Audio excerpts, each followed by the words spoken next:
Stan Van Gundy, asked about lottery reform after a recent Pistons practice, had this solution.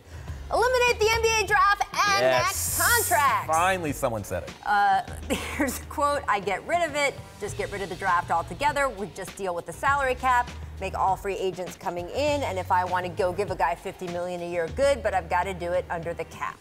I mean, look, I feel like we've been having monopoly money versions of this conversation for years now. You've always been This is my hobby horse. Right. I mean, look, I don't like rewarding failure.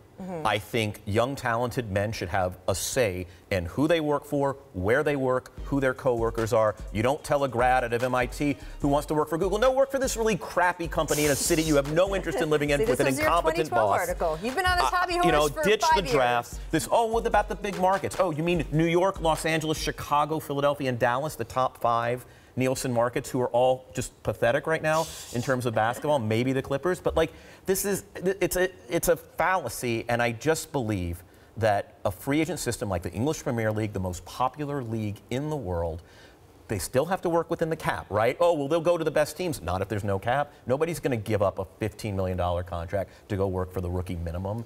You can tell he's passionate about this. I know, I was just saying. It's all well and good. It all sounds wonderful in a free market system. However, the NBA is a socialistic system. Right. It's one player, one vote. It's funny how billionaires are socialists when it comes to the NBA. We've got you who's been talking about draft lottery reform for 5 years, and you who just did an NBA finances story about revenue sharing. So I'm just saying, like, it's more of a players thing. There's 450 players. Each man gets one vote. Right. There may be 7 or 8 guys who can get $50 million, and that means everybody else would get $300,000.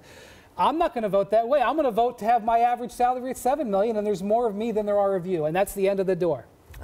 Always the pragmatist. There you go. We will be continuing that conversation as well for years to come, because I don't think they're close to fixing it. The tweak that they did with lottery reform, I think, was just the beginning. Agreed. I think this is something that is going to keep going.